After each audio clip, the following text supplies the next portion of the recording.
Hi everyone. On on this video, I'm going to be showing you how I'm going to be making a wire fence for my HO layout. Again, what I'm using here, I've done a couple of steps that I'm going to show you already. What I'm using actually for the vertical posts for the wire fence is your typical HO rail that I had some spare track. I pulled out the rails from the spare track. And cut them up into a centimeter and a half of a length, or 50 millimeters roughly. That's what you're seeing here.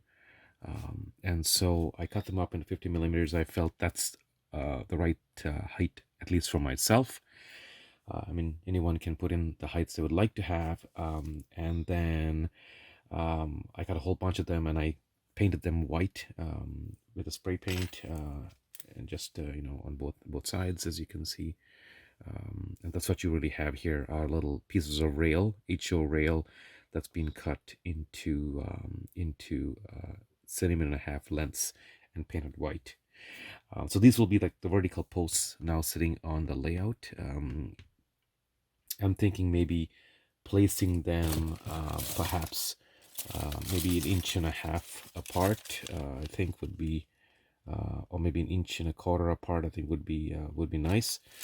So what I'm going to be doing next is, now that I've shown you the painted pieces of rail, what I'm going to be doing next is, let me move this across here and show this to you, is that I've put in a couple of strips of wire here, as you can see.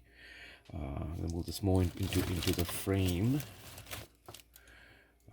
Yeah, so you can see I put in a couple of wire. This wire here that I'm using, only because of convenience and not anything else, is that I have coil wire.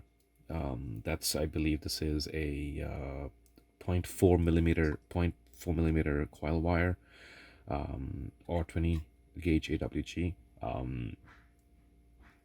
that I'm going to be using.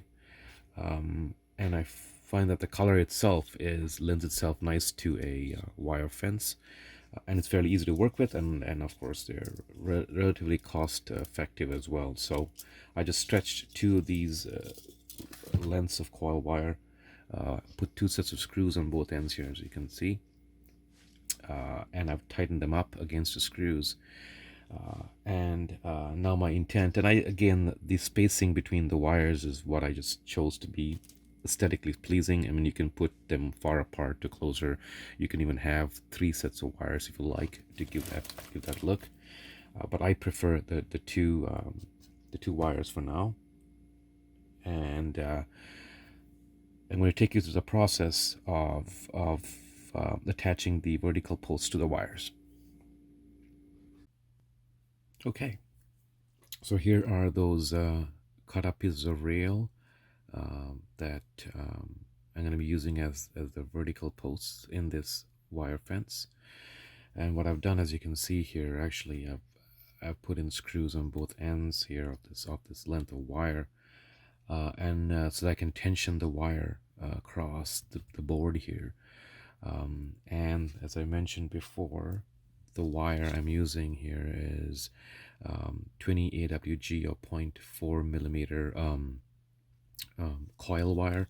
I find this very easy to work with. It's just what I happen to have with me. It's not anything specific that I'm using here, but just want to use what I have. And I think the color also bodes well as for a wire fence. So that's what I've done. And now I'm going to be putting these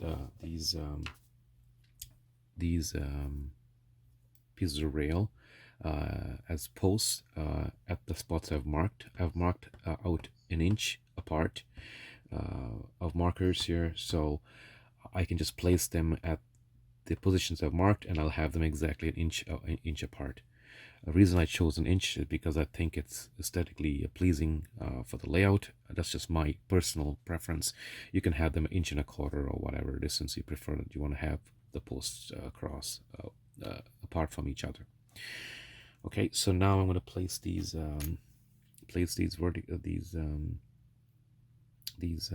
rails under the wires, like that. Simple as that.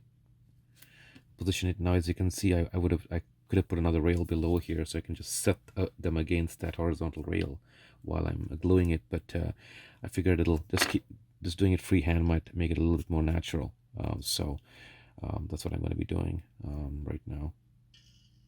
So you'll see the wires kind of going up and down a bit, as in you'll see in a regular fence, right? So just stay tuned. I'm just going to place all these pieces now in here, and then I'll take you to the next stage. Okay,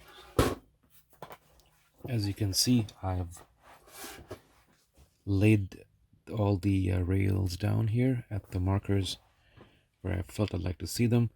I also squeezed in these wires a little closer, so to the gap I felt I wanted to see between the two wires.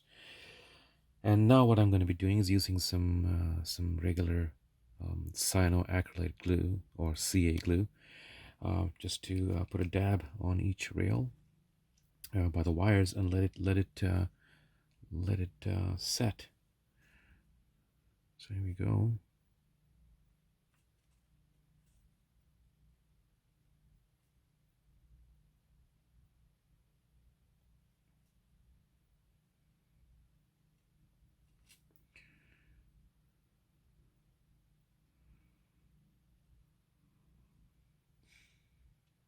Just keep putting.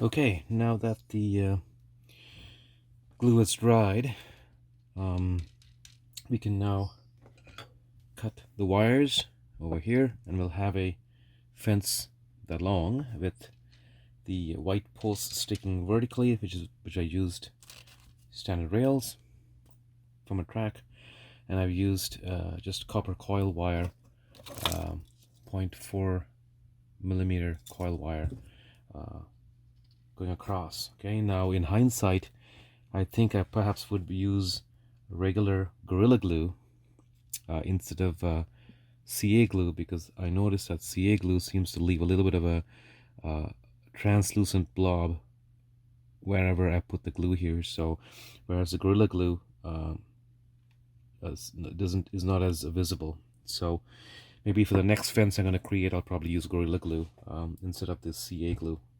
It'll take a little longer to set and dry, but I think the outcome perhaps will be a bit more realistic. Okay, well, let me just snip these here, and then we can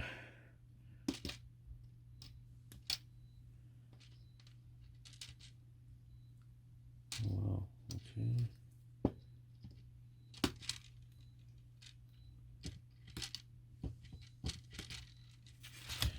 Okay, and so there you go. So there's your fence with some white posts. It looks pretty sharp, I think, and you can make it to any shape that you like. And let's now take it over to the layout and take a look on the layout. Okay, so here is the fence on the layout. I think it does suit the scene I was trying to emulate pretty well. I need to contour the shape of the fence to match the shape of the raised landscape there. I'll be doing that shortly before I secure it with some glue soon after. But I think it does complement the scene pretty well. I've got this type of fence here as well. This is also just track railing and soldered and painted silver. But that's more of an industrial looking fence. This is more of a country style type of a fence, but I think it does suit the scene pretty well. In hindsight, I think I perhaps would use some Gorilla Glue to glue the wires onto the vertical posts, because I found that the CA glue had some of a visible presence remaining after the glue had dried. So either way, it's not very visible. Yeah, but either way, I just think as lessons learned, I might use some Gorilla Glue next time. But I think I like the way did turn out, and I think I will perhaps create more of these fences around the layout, as it's fairly easy to make, and also does have a nice appearance to it, a fairly authentic appearance to it. Well, thanks for watching. Please leave your um thoughts and feedback in the comment section, and we'll see you soon.